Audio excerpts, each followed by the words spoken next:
hlusta á sportþáttinn mánudagskvöld á Suðurland FM. Mikið rétt, sportþátturinn með ykkur hérna á þessu mánudagskvöldi. Líkt og ég talaði áðan, þá förum við núna yfir í handboltan og já, á línuna kominn hann Sebastian Alexandersson, þjálfari Selfoss í Ólafsdeild kvenna. Hann fekk nú ekki mikið fyrirvara á þessu viðtali, en hann öllu vanur. Komdu heill og sæll, félagi. Sæll. Hvernig hefur það? Ágætt bara. Herðu, það var nú bara heldur betur veisla fyrir Selfoss-stelpur helgina. Það fyrsti sjónvarpsleikurinn, ekki satt? Jú, virkilega gaman að hafa fengið tækifæri til þess. Og þar unnuði góðan sigur á Haukum? Já, virkilega góðan. Og hérna, svona, já, við förum í Ólafsdeild kvenna, svona, já, þetta lið sem þú ert með í höndunum núna, þetta já, mjög ungt og etnilegt lið sem þú, fyrir þann hlustanda sem ekki veit? Jú, það er það. Uppistaðan íslensku stelpurnar eru frá árinu 2000 yngsta sem æfa og elsta fædd 92. Já, þannig að, já, elsti leikmaðurinn 24 ára gömul. Já, þannig að það nokkuð... Af íslensku stelpunum, já. Hvað segirðu? Af íslensku stelpunum, já. Já, og svo ertu með þarna, 3 erlenda leikmenn, hvað eru þær gamlar? Já, þær eru 25, 28 og 29. En, já, það ekki langt síðan að, já, meistaraflokkur kvenna kom að staðan, já, segjandi á nýja leik í deild þeirra bestu. Þetta byrjaði það ekki þannig bara ákveðnu uppbyggingu að starfsemi hjá ykkur í yngri flokkum? Jú, við erum búin að halda þessum kjarna núna saman í þetta 5. árið. Þær voru allar bara 16-17 ára þegar við byrjuðum. Já. Og þetta búið að vera markviss uppbygging á þeim tíma að koma þeim með mikilli vinnu og dugnaði á þann stað að reyna að skila félaginu Selfoss og ungmennafélaginu Selfoss meistaraflokksliði kvenna í fremstu röð. Og já, þær eru allan í deild þeirra bestu núna og þau, já, hvernig, já, þið eru þarna búin að vinna, það ekki núna 2 leiki? Jú, við erum búin að vinna 2 og teljum okkur eiga að hafa verið búin að vinna 2 í viðbót, en svona eru bara íþróttir. En svo erum við líka búin að tapa 3 þar sem hans næmur var bara betri en við. Já, en já, svona með hvernig Ólafsdeild kvenna kvennahandboltinn, já, það má ekki segja að það sé mikill munur á liðunum með það nokkuð, svona í efstu deildinni, eða hvað? Já, mér finnst getur munurinn á svolítið lítill. Ég meina, þú sér það að Haukar voru búin að vera mjög flottar það sem hafa þetta vetraðis og búin að vinna góða sigra og öfluga andstæðinga og voru samfærandi í öðru sæti deildarinnar, en það taldi bara ekkert á laugardaginn. Þannig að það alveg hægt að vinna öll liðin í þessari deildar góðum degi, en það líka hægt að tapa fyrir þeim öllum. En já, eitthvað lið sem eru svona talin vera sterkust núna, já, það sem að vera tímabili? Já, nú heil umferð búin og maður búin að sjá öll liðin og ég verð að segja það að mér finnst framliðið líta langt best út. Mér finnst það vera besta liðið, þessu staðinu í dag. Já. Það bara, tablan segir það líka, þeir eru búin að vinna alla andstæðingana og líta út mjög vel út. Svo náttúrulega Stjarnan með alveg óhugnarlega breytt, þannig að það komast mjög langt af því. Já, nákvæmlega. En já, nú heilum allir búin að mæta öllum einu sinni og já, svona ef maður lítur yfir bara stöðu deildarinnar, þá já, eru náttúrulega fram á toppnum, en svo svolítið, já, stutt á milli, þannig sé liðana bara alveg frá 3. sæti og já, niður í það neðsta, þannig sé það þarf að lítið til að staðan breytist. Já, náttúrulega bara 3. deildakeppnin búin og munurinn lítill ennþá, já, en vonandi fyrir alla handboltaáhugammenn á Íslandi verður þetta ennþá svona í 3. umferð, að verði stutt á milli, þá verður skemmtilegt að fara á leikina og verður mikið undir og vonandi mikil dramatík sem að kallar fólk á völlin. Já, náttúrulega. Já, þú þekkir núna að náttúrulega þjálfa báðum megin, bæði kalla og kvenna. við vorum hérna í seinasta þætti meðan Andrés Gunnlaugsson, hann talaði það að það sé erfiðar að halda stelpum í íþróttinni, að það sé yfirleitt vegna bara hvatningu heima fyrir. Ertu sammála því eða hefur eitthvað lent í þessu? Já, kannski ekki á meistaraflokks aldrei sem slíkum. Ég held að Andrés náttúrulega með stóran hóp af stelpum á erfiðum aldri kannski upp á það að gera, já. Ég meina það þessi aldur 16-20. Þegar þessar stelpur þurfa að ákveða hvort það ætla að vera í þessu eða ekki. Það svo sem alveg vandamál hjá strákum líka, en það er kannski meira jafningjarnir, félagskapurinn, ef að vinir eru í handbolta og það hefur meiri tilhneigingu til þess að haldast í handbolta, en það er kannski algengari á stelpum að þessum aldri þegar ein hættir, þá fara vinkonurnar oft með. Það sé eitthvað svoleið, sko, en það er þessi aldurs, þessi fyrstu ári framhaldsskóla sem að já, það gæti, það virðist verið eitthvað brott á þeim aldri, já. Já, þú væntanlega fylgist það ekki aðeins með karlaboltanum, hvernig við finnst þér svona fyrsta umfyrir fara stað þar? Fyrstu deildin? Þetta meina úrvalsdeildin? Já, úrvalsdeildin.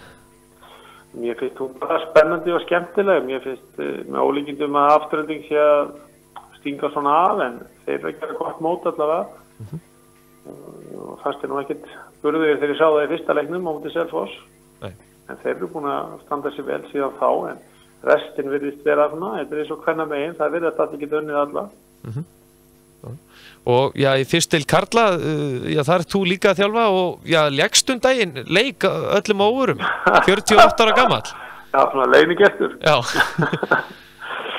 Nei, sjáðu til, það var nú bara þannig að markmennir voru allir uppteknir og einhverju hluta vegna átti bara Mílan erfitt með ná í hóp þennan dag og ég sagði bara að ég ekki einhverja brjálæðislega flug í hausinn og sagði akkur ekki, ég get komið og spila einn hálfleik og ég let mig bara hafa og ég skemmti mig bara alveg ljómandi vel og það var svona eins og óundirbúnar spurningar á Alþingi. Já. Eitthvað sem enginn átti von á. Það var bara gaman að því. Já. En hvernig finnst þér svona fyrstdeildin vera núna? Nú er búið að fjölga liðunum og U-liðin byrjuð aftur. Er þetta gott fyrir handboltan að hafa þessi U-lið í fyrstdeildinni? Já og nei. Ég hef ekkert á móti að þessi strákar sé að taka þátt í deildin. Hún gerir hana bara skemmtilega. Sko. Mér persónulega finnst eitthvað tvennu þurft að gerast. Mér finnst annarkvort að þessi lið ætti að vera venstlalið. Ég myndi vilja sjá Ég myndi vilja sjá þessi lið vera svona eins og Selfoss og Mílan. Já. Ég myndi vilja sjá þessa stráka skipta félag. Ég myndi vilja sjá þessa stráka eiga möguleika á að fara í umspil. Fara upp. Spilum eitthvað. Það væri lítið mál að gera það. Breyta þessi einhvers konar venstlalið. Haukarnir getur verið með Þröst eða Valur getur verið með þú veist eitthvað, ég veit það ekki. Nákvæmlega, einmitt. Getur fundið eitthvað nöfn á þetta, skilur. Bara svona svipað eins og er í fótboltanum? Já, eitthvað svoleiðis. Mér finnst það einhvern veginn réttara vegna þess að mér finnst svona hálf kjánalegt að þessi lið eru gríðarlega flotti strákar í þessu liðum og þeir hafa alveg gríðari áhrif á deildina en svo er þetta allt til einskis. Já, einmitt. Þeir mega ekki taka þátt sér meira og slæmur dagur hjá einu af toppöðurum í deildin getur kostað á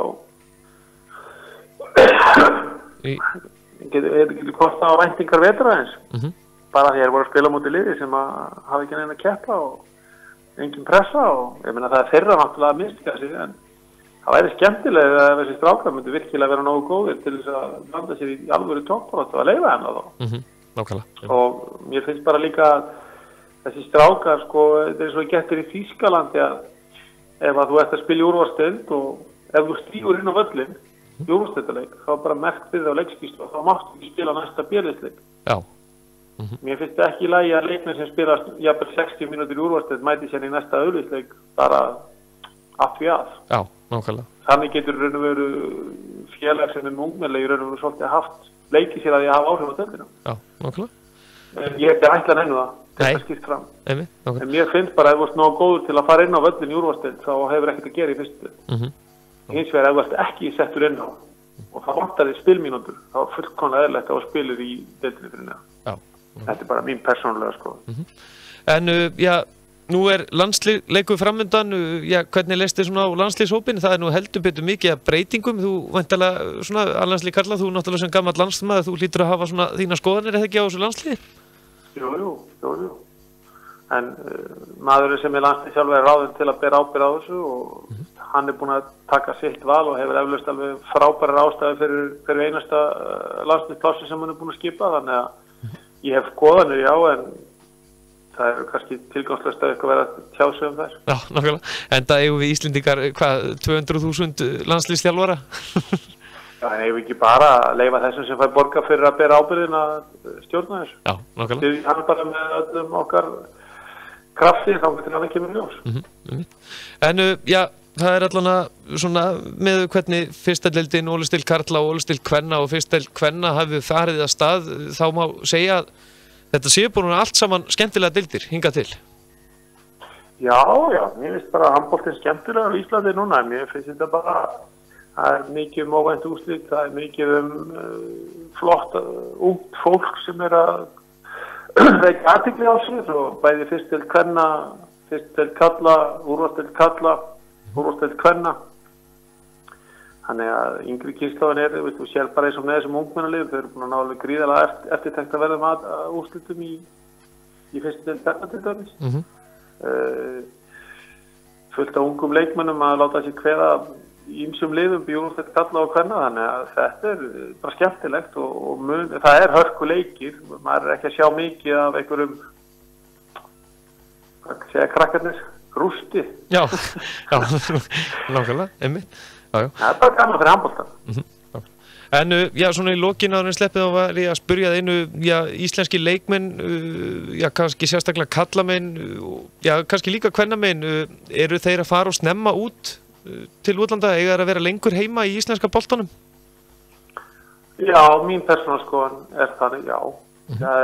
Það er ekki nóg að hafa handboltalega getu til að fara út eða segja að ég er nógu góður til að spila erlendis. Stóra spurningin þetta er enginn að efast um það þessi strákar séu nógu góður til að spila handbolta erlendis. Stóra spurningin ef við andlega nógu sterkir til að þola það sem atvinnumennska krefst að er. Atvinnumennska er ekki bara eintóm gleði og ánægja, Nei. Það býða því alls konar aðstæður, það geta verið erfiðar aðstæður, þú getur lent í því að vera settur bara til hliðar af þjálfara sem það einfallega líkar ekki við þig og þá settur í frystikistu, hvernig það þarf að takast á við það. Ef þú meiðist, hvað er stuðningsnetið, það er langt í burtu.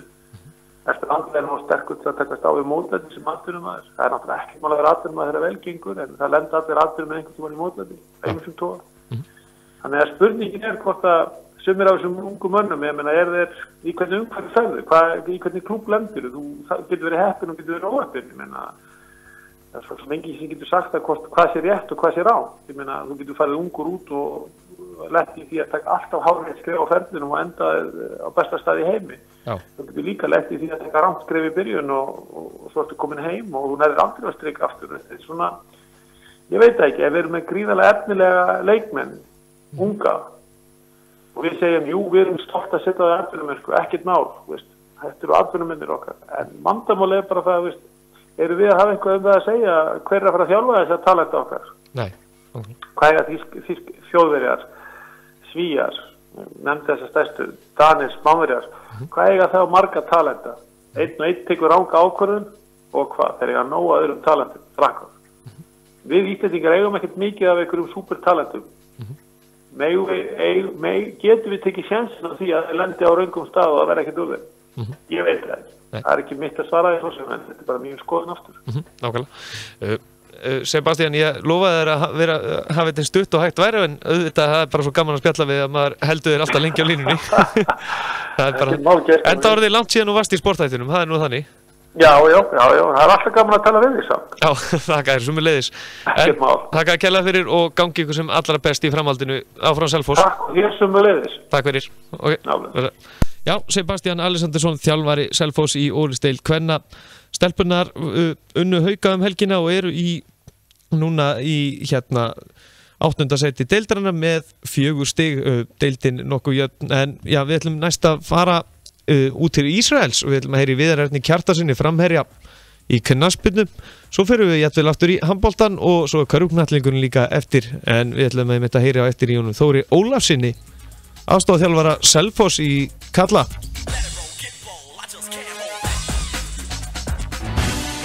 Allt sem tengist íþróttum. Sportþátturinn mánudagskvöld á Suðurland FM. Fjölbreytt og skemmtileg tónlist. Suðurland FM 973.